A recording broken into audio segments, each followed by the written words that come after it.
When we speak of contemplation, of the principle of the natural state, prana, energy, is always involved. The state of contemplation is always connected to prana. Dwelling in the state of the witness, sakshi, is called samyak darshana, a simultaneous vision of both the inner and the outer. At the moment of perceiving an object, our attention carries the vibration of awareness to the object. This happens through the transporting prana.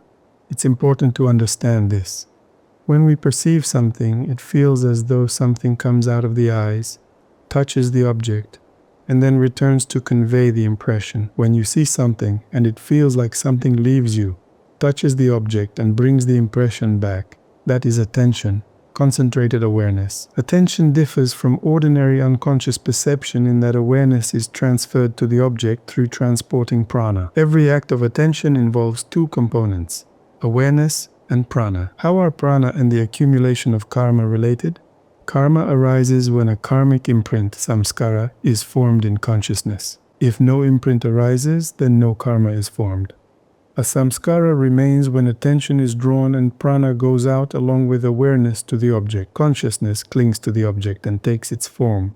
Then the vibration returns and creates an imprint of that form in consciousness. If this imprint is vivid, it will influence the mind in the future and thus accumulate karma. If there is no imprint, or if the impression is faint, it leaves no trace, and karma is not accumulated. What happens in contemplation? Why do we say that even if a yogin acts but remains in contemplation, karma is not accumulated? Because in contemplation, consciousness is not one-pointed. The arrow of perception has two ends. One part of consciousness is directed toward the object, and the other inward, toward the subject, the witnessing awareness, which is void. Many ask, how do I contemplate? I don't understand. But there is nothing difficult here. It's simple. When an arrow of consciousness clings to the object, and only the object is seen, that object leaves a trace in the stream of consciousness. This is not contemplation, it is ordinary perception, where the mind is seized by objects. The object imprints itself on the mind, and the mind seeks similar objects in the future. That is karma. But in contemplation, one part of the mind is directed to the object, and the other to itself, to the inner witness, sakshi. The yogin's consciousness is thus twofold. For example, he sees a bell, but also sees the one who sees the bell. He hears the sound, but also remains aware of himself as the hearer. In everything he encounters, there is a parallel awareness of the object and the one who perceives it. This recognition of the inner observer is the essence of the practice. At first, everything seems separate. The bell is one thing, and the perception of the witness is another. It seems they must be connected, but with continued practice, this separation vanishes, and we see they are not two, but one. Why is karma not accumulated in contemplation? Because despite perception, the coarse prana does not leave consciousness. It does not exit the central channel. In ordinary perception, prana moves outward. In contemplation, it does not deviate. Perception occurs at the subtlest level of prana. Interaction takes place through subtle prana and pure awareness, and subtle prana does not leave karmic traces. Therefore, karma is not formed. Everyone has probably noticed, when you are in deep contemplation, prana is preserved. But when you're distracted, the mind becomes agitated and you feel drained. The mind sticks to something. Forgetfulness arises. That is the loss of prana. For example, an untrained person engages in conversation with someone of the opposite sex. Even this simple contact can leave imprints in the mind, generating desire, attraction, and confusion. Continued interaction affects his destiny. Desires, lust, and compulsive tendencies arise. This is the state of an ordinary person. Any object that evokes interest or aversion leaves imprints in the mind. The mechanisms are the same for all. In a practitioner who is deliberately contemplating, the object and its qualities are perceived, but the inner witness is preserved. Although consciousness perceives the object, the transporting prana carries only the subtlest vibration and returns. The mind does not cling. No imprint is left. Prana barely deviates from the central channel. Consciousness remains pure, as if no contact occurred. No karma is formed. Such a person may do good or bad deeds. everything remains auspicious. His consciousness is like a calm lake. Ripples form and dissolve. This is enlightened consciousness. Ordinary consciousness is like a stone wall. Impressions are etched into it forever. Every experience leaves a carved mark. Through the practice of contemplation, the stone wall becomes fluid, like water. For example, Krishna, while engaged in battle, did not accumulate the karma of killing, because everything self-liberated instantly. No trace remained in his consciousness.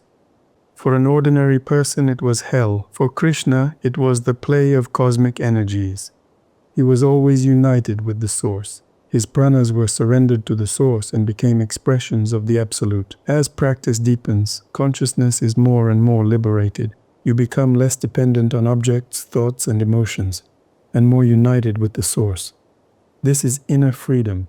Your body may not grow wings. It's made of the 5 elements and is not easily transformed, but within, consciousness becomes free, the ability to perceive without becoming conditioned. They say that a jnani of the highest order perceives the world as if in a dream, as if intoxicated, because he abides in the state of dreamless sleep while in the waking body. How to keep consciousness from becoming tainted? How not to create karma? It's very simple. Stay in equanimity. The great Mahasiddha Tilopa gave 6 precious instructions on this. Don't analyze it. Don't reason. Don't judge it. Don't introspect. Don't think. Remain in the natural state. In every situation, there are 2 paths. The first is analysis, judgment, self-reflection, thoughts, losing the natural state. The second is to avoid all this, or do the bare minimum, and remain in the natural state. This is what it means to leave everything as it is. To leave everything as it is means not to depart from the primordial mind. It means that in the moment of perception, we maintain natural awareness and don't let confusion, anxiety, or guilt arise. We remain in the original state like a mountain. Emotions arise, anger, joy, regret, and try to pull us in. But we don't let that happen. We freeze in the natural state without becoming involved. At the relative level, perception and thoughts continue. If not everything is under control, you can work with that. Not everything should be left as it is. The foundation, yes. But what can be pacified? Pacify. What can be purified? Purify. What can be developed? Develop. Do all this without losing connection with the source. Then actions don't become struggle, but turn into offering, into dance, into play, an act of pure vision. This doesn't mean you lose the ability to think. On the contrary, everything blossoms. But now thoughts and evaluations don't arise on their own. They come from the fundamental source. If Buddhi, pure intellect, gives the command, you analyze. If it gives the command to think, you think. All in harmony with the source. Then even thoughts, judgments, and perceptions no longer create karma, because they are connected with the source. Thus they are self-liberated. This is the play of the source, its ornament. Then, whatever we do, no imprints remain. Thoughts, judgments, perceptions can no longer stain the primordial consciousness. Everything dissolves. We act without acting.